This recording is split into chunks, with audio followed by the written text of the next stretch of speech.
Bienvenue dans le Financier, votre rendez-vous quotidien de l'économie. Voici les titres que nous développerons dans cette édition. La Guinée-Bissau éligible à un prêt de plus de 21 millions d'euros. Cela grâce aux progrès réalisés depuis l'arrivée au pouvoir de José Mario Vaz. Le pétrole passe la barre des $60 pour la première fois depuis le début de l'année 2015. Une hausse qui devrait impacter positivement certaines économies africaines. Et puis, naturellement, nous ferons un point en fin d'édition sur les marchés boursiers du continent.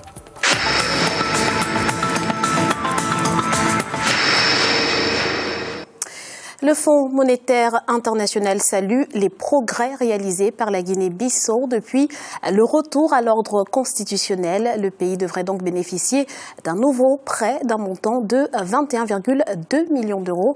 Sa situation macroéconomique étant jugée satisfaisante. Les explications d'Emmanuel Miyemono. La Guinée-Bissau est désormais éligible à un prêt de plus de 21 millions d'euros. C'est après les progrès économiques réalisés depuis le retour à l'ordre constitutionnel.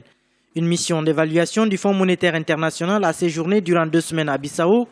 Les progrès économiques réalisés serviront d'argument au FMI pour convaincre les bailleurs de fonds. La proposition sera soumise au conseil d'administration du FMI, qui doit l'examiner lors d'une réunion prévue début juillet. Si elle est approuvée, le prêt sera accordé sur 3 ans, remboursable par tranche tous les 6 mois. L'économie de la Guinée-Bissau a enregistré une croissance d'environ 2,5% en 2014, grâce notamment à la remontée des prix de la noix de cajou, un des principaux produits d'exportation du pays.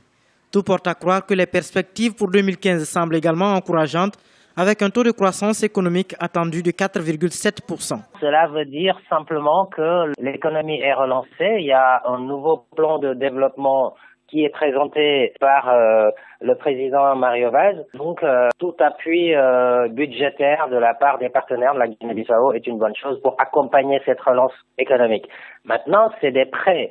Et donc, qui dit prêt dit remboursement. Tout dépend de ce que l'on va faire de cet argent. Même s'il faut accompagner le social, il faut aussi investir dans des projets productifs qui créent de l'emploi et qui permettent d'augmenter justement à terme la solvabilité même de la Guinée-Bissau. Parce que ça reste un pays quand même qui est endetté. L'Union européenne s'est engagée le 25 mars dernier à accorder une aide supplémentaire de 160 millions d'euros lors d'une conférence internationale de soutien à la Guinée-Bissau. Les bailleurs de fonds présents à cette conférence ont promis plus d'1 milliard d'euros d'aide à ce pays d'Afrique de l'Ouest.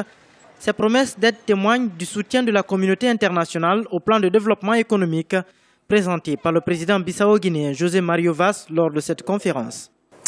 Mauvaise santé financière pour la SABC. Le groupe audiovisuel public sud-africain affiche une perte annuelle de 1,1 milliard de rand et le déficit est de 500 millions de rand, portant le groupe sud-africain affiché un excédent de 641 millions de rand à la même période en 2014. Par ailleurs, la masse salariale a augmenté de plus de 500 millions de rand. Le cours du baril de pétrole a atteint la barre des $60,40 ce mardi. C'est la première fois depuis le début de l'année 2015 que le marché financier enregistre une telle hausse. En cause, la chute du dollar américain, mais aussi la situation géopolitique au Yémen ou en Libye. Les explications avec Ibrahima Dioumaba.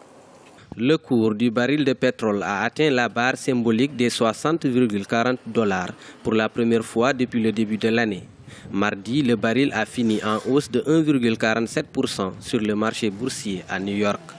Ce mercredi, il s'est apprécié de 48 cents à $60,68. Aujourd'hui, on est dans une situation où justement le ralentissement de la production américaine vient rassurer le marché sur la situation de surproduction. Donc naturellement, le marché réagit avec des cours qui vont repartir à la hausse. Ça, c'est le premier phénomène. La deuxième chose, c'est la baisse du dollar.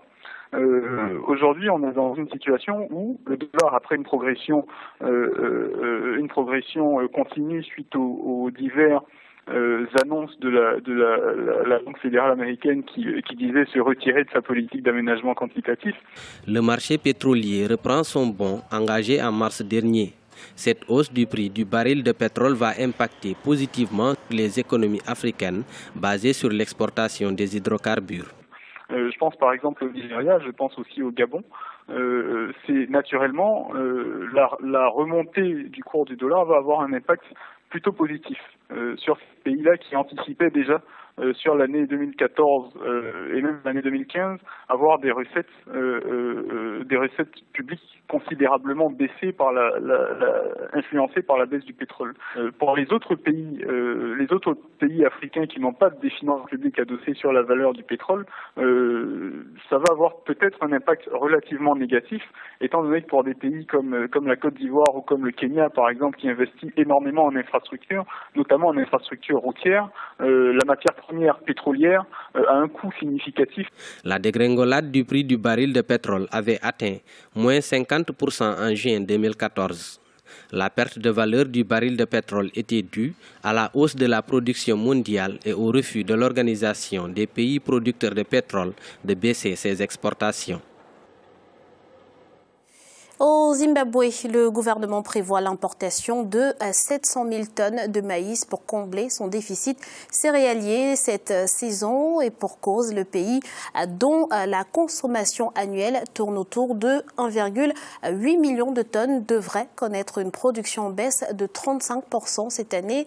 Les mauvaises conditions climatiques qui ont prévalu dans la région sont à l'origine de cette chute de la production nationale. Et paradoxalement, l'Algérie devrait voir sa production céréalière passer presque du simple au double selon les objectifs du plan quinquennal pour l'agriculture. Le pays devrait atteindre une production de 70 millions de quintaux d'ici 2019 contre 34 millions actuellement. Il faut dire que de plus en plus d'Algériens se tournent vers ce secteur. On écoute à ce propos Djamel Barchiche du ministère de l'Agriculture. La confiance que ces agriculteurs ont acquis les motive à travailler plus et à gagner plus. La politique de l'agriculture qui a été lancée en 2009 par son Excellence le Président de la République donne une impulsion au secteur. Maintenant, la question de la terre est résolue, la question financière est résolue, le seul fait qui reste est l'initiative personnelle de l'agriculteur. Il est à présent l'heure de faire le point sur l'évolution des marchés boursiers africains à la mi-journée. En Afrique australe et dans l'océan Indien, l'indice sud-africain perdait 1,4%. La bourse de Nairobi enregistrait une baisse de 1,14%. Les marchés boursiers de l'île Maurice augmentaient de 0,35% et la bourse du Botswana gagnait 1,31%.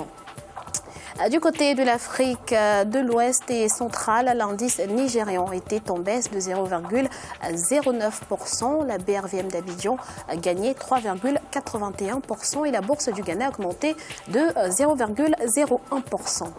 Mauvaise performance en revanche en Afrique du Nord. L'indice tunisien perdait 0,43%. Celui de l'Égypte enregistrait une baisse de 0,16% et la bourse marocaine diminuait de 0,22%.